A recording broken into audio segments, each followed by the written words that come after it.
Hello and welcome after a relatively long hiatus to the latest episode of Leagues Ahead, the vodcast of the Arena Gauntlet League that talks about upcoming tournament offerings, or in this case, current tournament offerings. I'm your host, Christopher York. I'm a philosopher of sports and games and the founder of the AGL. And today I have a very special guest, Jordan Marcy, and he's here to talk with me about the set, the league, and the design of the mechanics for Pioneer Masters League. Welcome, Jordan. Thanks for having me. First of all, let's talk about the set logo. It looks like I have a giant condom icon hovering above your head and beside mine. Wow, they put minimal effort into designing this set logo.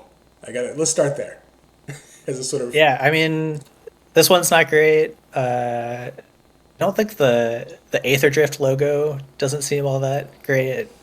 Very clip arty. I think they're running out of iconic shapes for this. So yeah. If we happen to have an emoji that exactly matches your set symbol, you haven't put enough effort in. Like you got a star for foundations. I mean, some of them are kind of iconic and easy to do. We get it. You run out of set symbols after a while that are unique and stunning. You yeah, can't reinvent the Nike swoosh for each set. We get it. But this one seems like it's especially a product of Wizards just producing too many things all the time. So let's get into, first of all, what this set is before we get into what kind of league it is, because those things are connected. I got the sense that Wizards just kind of pumped this out to fill in the card base on Arena for the Pioneer format. They basically admitted as much. And the set was kind of an afterthought. It was not marketed at all. Many people didn't even know that Pioneer Masters was launching in December, even from our crew, which are hardcore limited heads. Some people said, I didn't realize that you were having a leak or that there was a set or what was going on. So we were kind of left, I suppose, juggling several balls, trying to wrap up Foundations League, trying to design Pioneer Masters, and trying to have a happy holiday.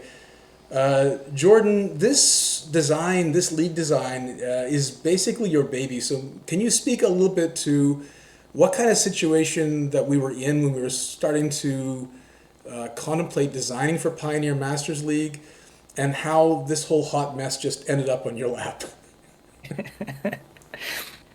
yeah. Well, so Pioneer Masters follows a tradition of kind of like these Masters style sets that Wizards puts out, and basically they're sort of remasters, not just masters, and that like they take cards that have already been printed and combine them to create a new draft format. So there have been a lot that have not been on Arena. If you've heard of like Double Masters, that was actually one of my favorite draft formats of all time. Two So these rares. these sets What's have not the to potential like? to be great, but this was kind of new to Arena.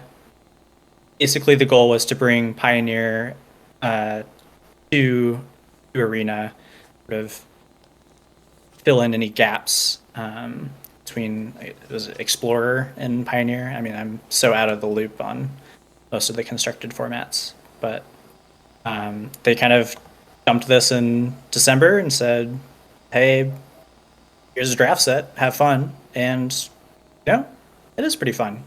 Maybe not the best thing in the world, but a solid enough, kind of cube style format to explore. Yeah, for what it's worth, right? I've enjoyed the gameplay. It is an all new format. It's very distinctive, even though none of the cards are new per se, and that's a lot of what goes into sort of motivating engagement with our tournament series, right? Is a chance to play with the new cards in a timely fashion, in an interesting format where the uh, your packs don't just disappear as soon as one day's over or a couple of hours is over.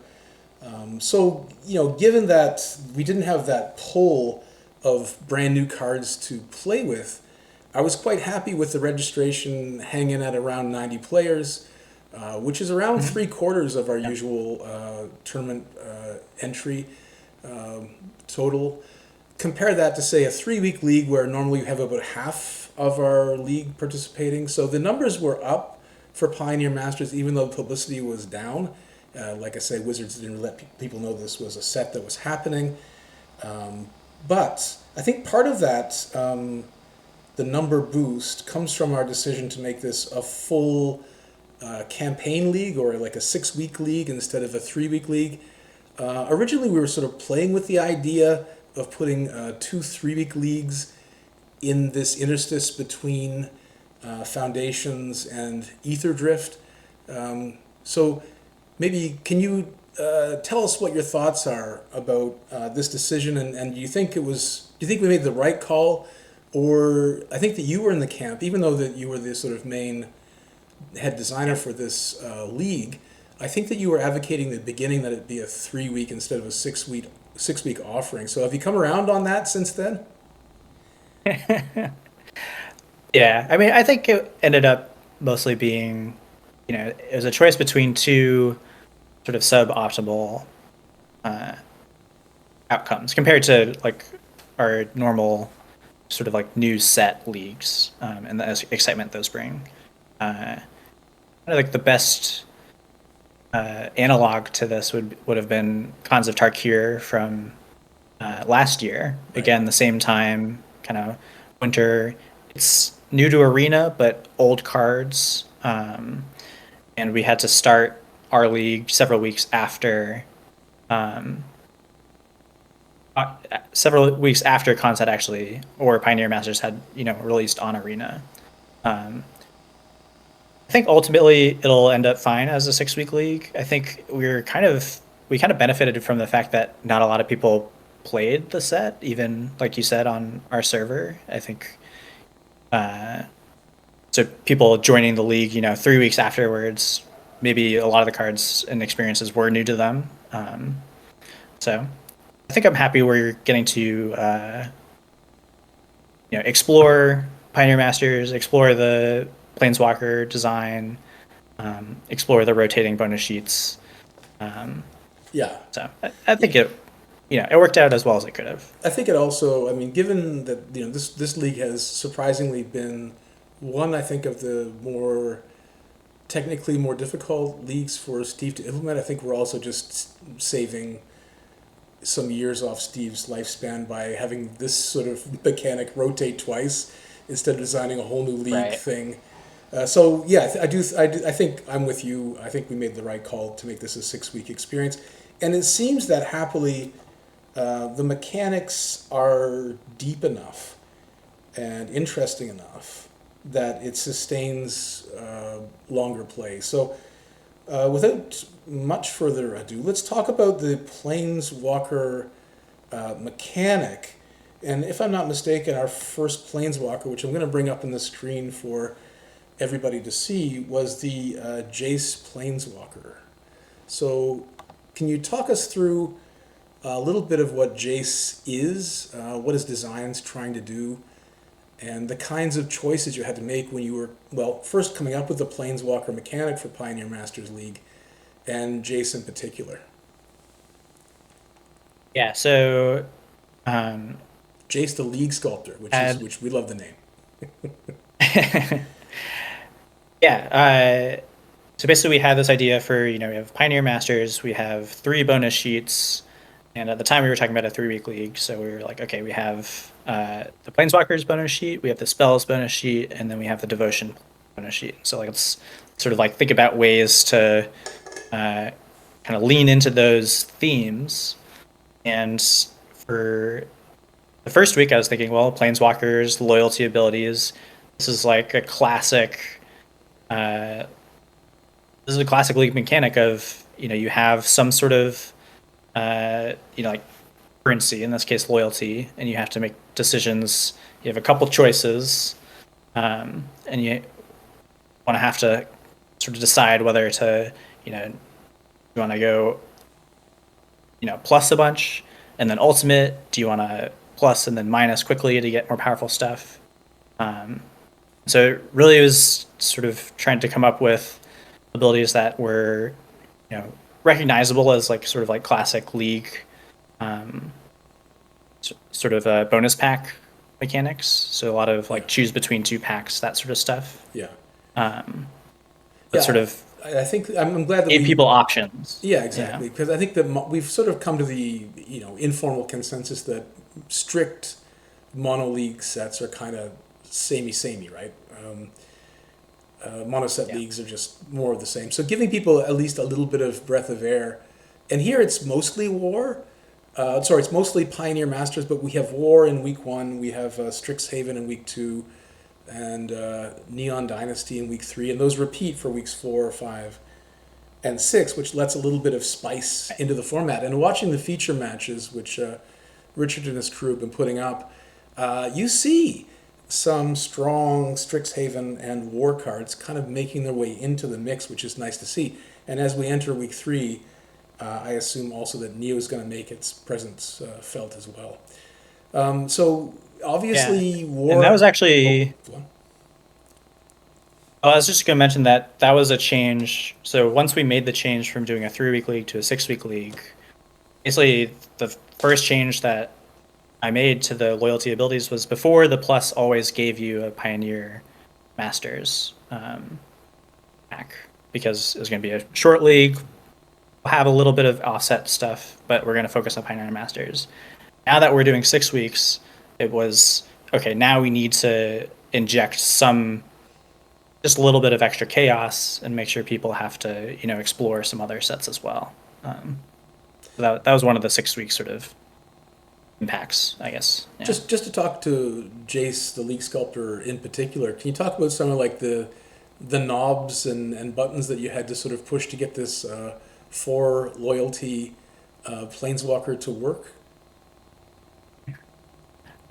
Yeah, so it's, thinking about everyone's limited to 10 losses. So over those 10 losses, like what should people's options be? And so you don't want people to just constantly get to the ultimate and use that and have these incredibly powerful packs. And you also want to make that challenging to get to. And then you also want to entice them a bit with some of the other minus abilities.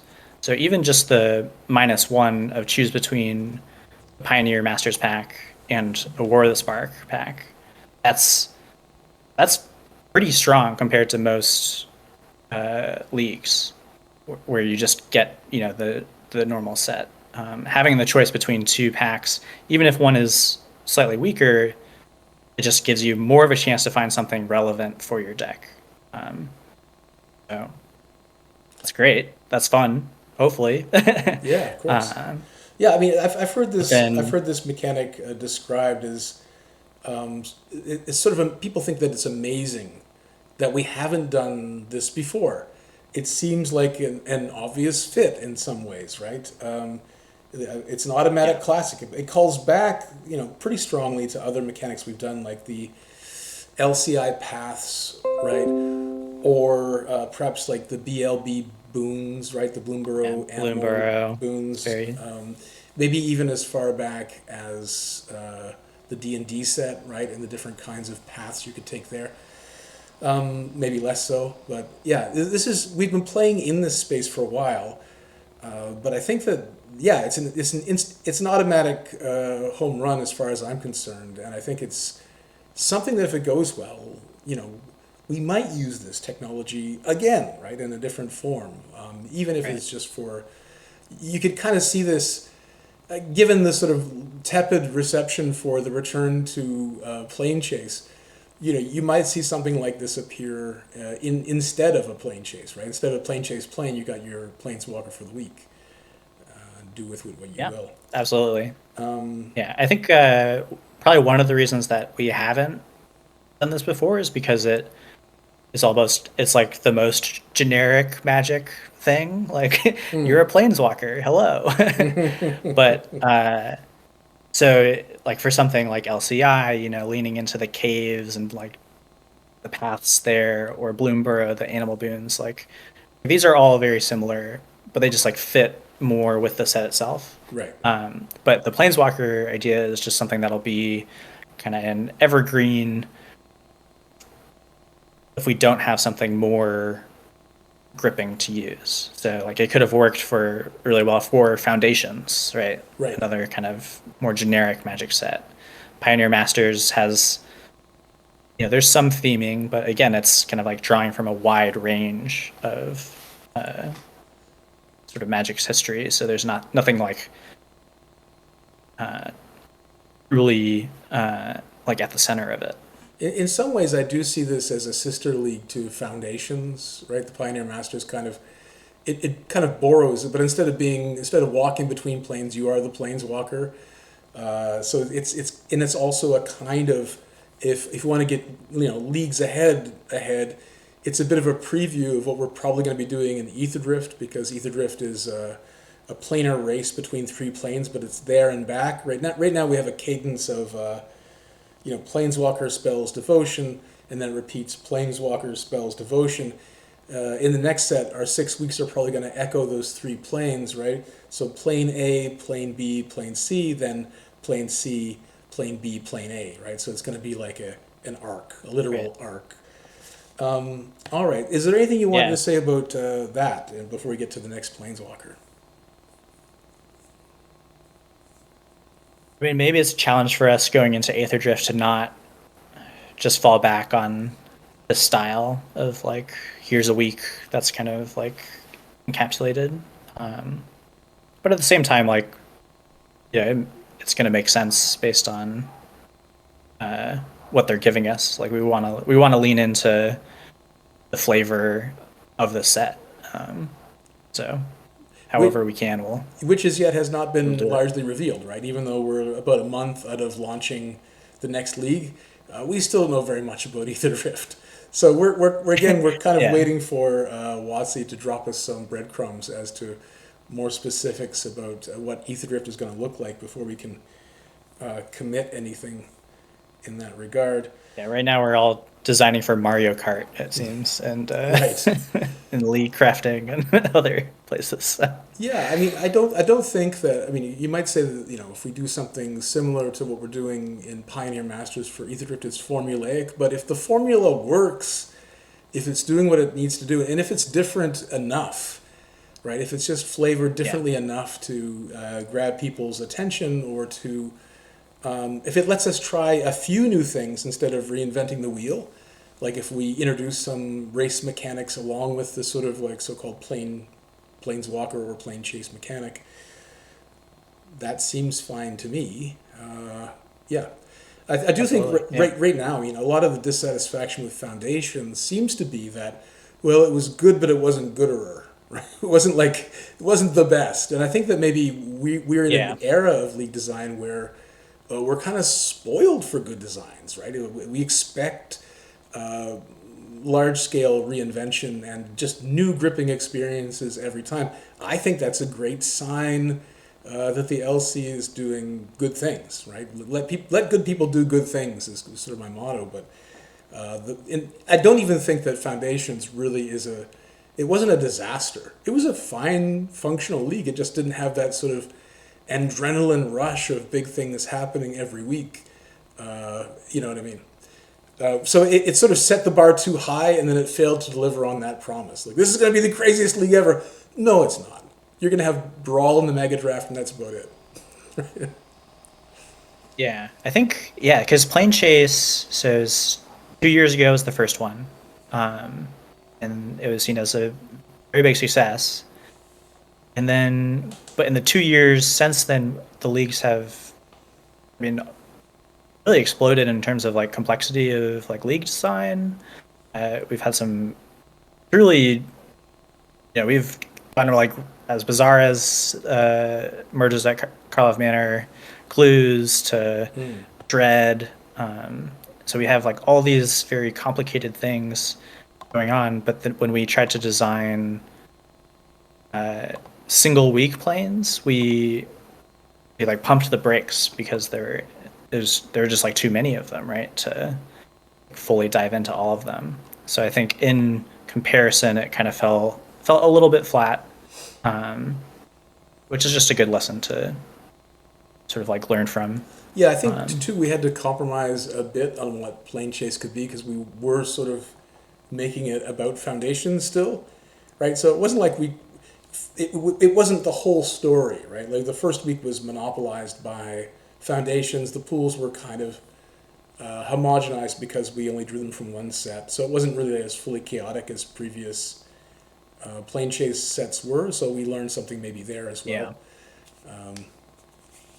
yeah. I think the idea of like having like I think a 6 week foundations league would have felt pretty boring without some pretty drastic work. So I'm glad we combined foundations with plane chase, but yeah, I think the sets that we hit and the planes that we hit just didn't quite do it justice. Yeah, I've got ideas for going ahead for a Plane Chase 3 if we ever get there again, but it might take a while for the interest and the good faith to sort of regrow before we do that. But now we're talking Yeah. about Pioneer Master, so let's get back to the Planeswalkers. Our second Planeswalker is Chandra, and she's taking us through the weeks where we have this spells bonus sheet. And so she takes us to Strixhaven. Do you want to talk us through Chandra a bit? And Yeah, how, so with how she's different? Chandra, the big change is that Strixhaven is the offset pack. So anywhere you would see War, instead you see Strixhaven. And then also instead of -3, we have a -4 that gives you a selection of all the offset packs from throughout the weeks. And you choose one to discard. Um, so one of and kind of like designing the planeswalkers and thinking about how they would play as you like move through weeks. I wanted the abilities to be mostly similar. Mm, So you have the +2, the -1, and the -7 that are all essentially the same with just the offset pack changing. We ended up sort of playing around with the fourth ability, which was the -3 for Jace, the -4 here for Chandra, and then Elspeth actually doesn't have a fourth ability. It has the static. So those were sort of a few differences to kind of let people like decide based on, you know, which week they're taking a loss. Like maybe you want to prioritize taking that -3 because you think it's strong, or maybe you really love sort of non-pioneer master sets. And so here with Chandra, you can sort of take a look at 3 packs and basically choose 2 of them to keep, which is again a choice is very strong. yeah, And so even if the packs are slightly weaker, that's still really good. it leans into that chaos flavor as well that I was saying that Chandra, Torch of Entropy, again, a nice callback to a League mechanic, should have, right? So she kind of just opens up Yeah. the whole multiverse, and you get to keep 2 of 3. That's huge and a lot of fun. It's sort of a mini game, right, in itself. Which I think Yeah. is good, right? The more mini games that you put in there, that don't slow the tournament down, right? It's a choice that you can make yourself in 5 minutes or less. So it's just a little bit of added fun, and I think that again, if you know how planeswalkers work, you know basically how to operate these mechanics throughout the league. So in a way, like Yeah. the mechanic itself could look a lot more complicated, but we use the kind of scaffolding of the game to sort of give people a leg up on how to strategize and how to work their way through these basically Right. routes that we've offered them. Yeah, that's a really good point in that like people sort of know with when they play a planeswalker, you plus it to start, and then if you can use the small minus, like you get something pretty good, and if you can get an ultimate it, you get something amazing. And so here in the league, you don't have to worry about your planeswalkers being attacked down, but that same sort of gameplay loop is still there in your mind. Well, that's for Pioneer Masters too, obviously. Right? When someone can attack your Planeswalker down, you lose a match. You also lose loyalty from your Planeswalker. Wow, real kick in the teeth. Yeah. All right, so yeah, that's Chandra, Torch of Entropy. Let's get into the most controversial Planeswalker, Oh yeah.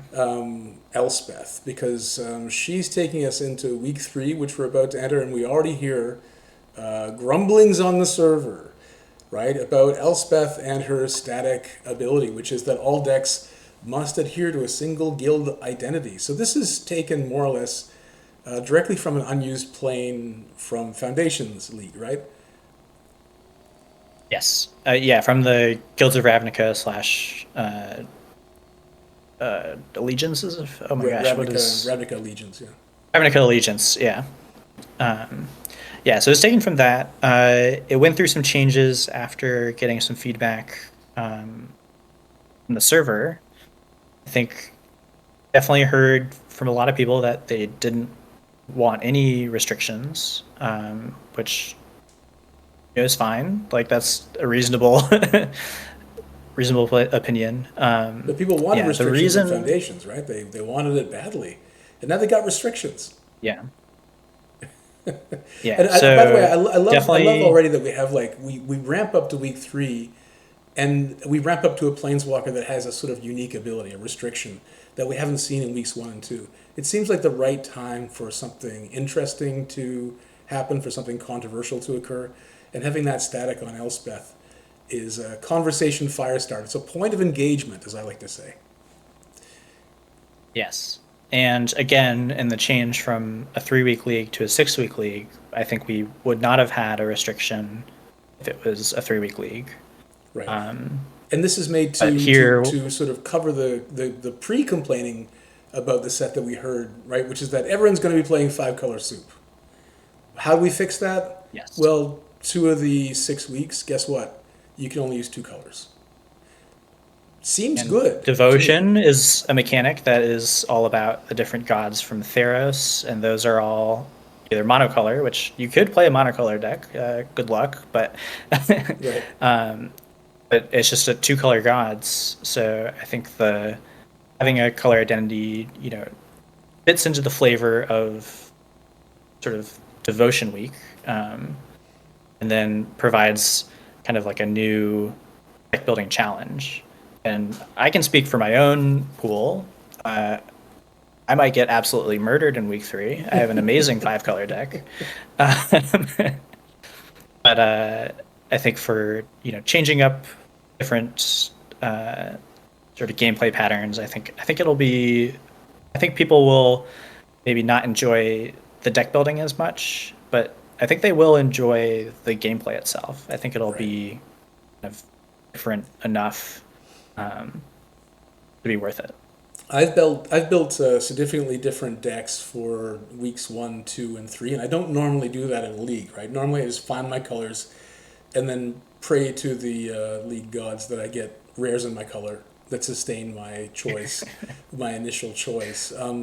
But this league, I've sort of shifted more comfortably between colors, and that's partly because of the thing that we haven't talked about yet that we should also talk about, which is this sort of rotating bonus sheet. Like every week, you lose all the bonus cards, say from the Planeswalker sheet in week 1, and they're replaced by bonus cards from the spells sheet in week 2. And most, like, there's a lot of good cards in the mix there, and you lose and gain a pretty big number of rares that dictate where you go. So I've been following that pretty closely, and it's told me where to go, and it's told me to go to a sort of different locus for my deck each week, which I found really refreshing, actually. Yeah. First of all, shout out to Steve for getting all that implemented. Yes. I know he ran into some truly bizarre technical, just like weird quirks that made it a little bit challenging, but it seems to be in a really good place right now. Yeah, great job, Steve. We want to echo that for sure. Yeah. I second that emotion. Yeah, this was sort of the original idea of the league, was again to kind of like lean into the different bonus sheets, And the best way to do that is switch out all the bonus sheet cards. You know, in the drafts on Arena, you're only going to see the cards from one bonus sheet. So we're sort of mirroring that in a way.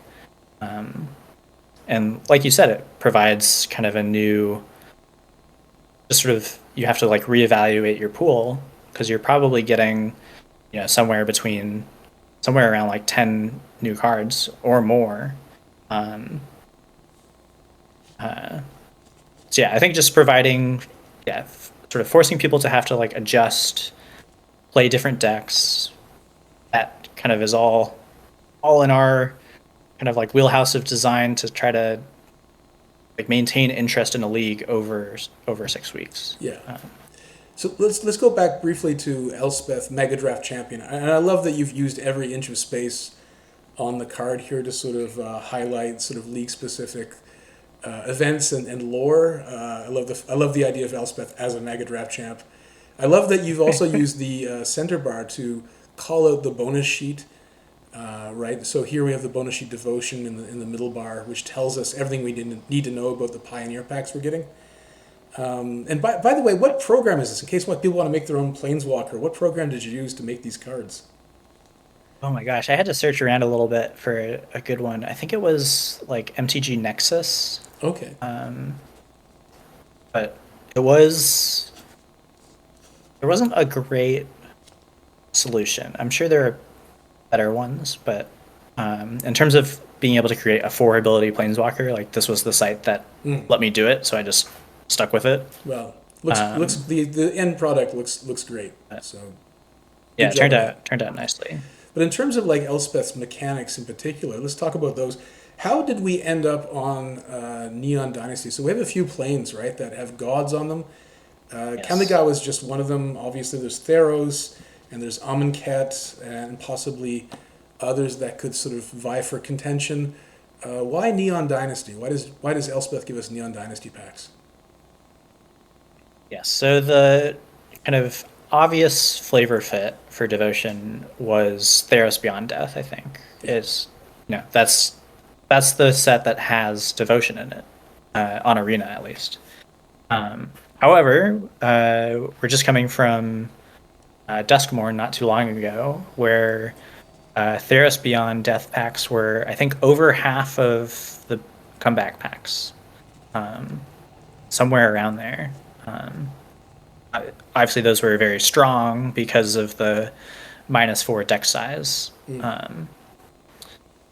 But the packs on their own, if you don't get sort of that little extra bonus, are not particularly great. I don't think they're at the same level as War of the Spark and Strixhaven. Right. And we had just seen a lot of them. So we sort of just said, let's pick a set that kind of like fits in the power level of War of the Spark and Strixhaven and is fun. And we first landed on Ikoria, which mostly because I love Ikoria. I realized that it didn't really fit well with Devotion, so we switched to Neon Dynasty. Yeah, which is I think it was a good choice too, because we had Amonkhet in the Mega Draft, which it was there as kind of just one taste of 6, but it was still there. And there's a good number of Theros cards already in Pioneer Masters. Like it's a fairly big saturation of heroic stuff, for example. So it's I think it's going to be a good flavor break for everybody to go to some place that has gods, has devotion as a kind of theme, but is different and relatively new, with in comparison with Theros Beyond Death, for example. Right. Yeah, and it's just an all-time draft set. Has tons of has like the artifact and enchantment aspects to it. The enchantment aspect kind of fits more nicely with Pioneer Masters, but yeah, it's also just full of powerful cards. Lots of great stuff to splash once you get out of Devotion Week and can splash cards again. But And in terms of Elspeth I'm as a card, though, I don't think she has anything else going on that's unique except for the restriction, right? And the pack choice. yeah, Yeah. just the restriction, Yeah. and then the other abilities again mirror the +2, -1, and -7 of the others. So Well, what can I say except they seem like a home run to me so far. And I think most of the people, you know, more or less, you know, either implicitly or explicitly agree on that. So that's, I think, most of the main points about the set and about the design that I'd hope to cover, right? Is there anything you wanted to add, Jordan, to this? Either about the process of coming up with these mechanics or how they've been received so far or predictions for the rest of the league? yeah, I think it'll be interesting to go into Devotion Week and see people like how people react to playing with the restriction. I think kind of before this, the last time we had restrictions, we had a small one for Bloomborough Week, No but then we humans. had the OTJ duels. I think those were sort of optional. I think generally the people who kind of participated were like happy to have some variety. So we'll see if that holds true. We'll see how poorly I do personally this in week 3.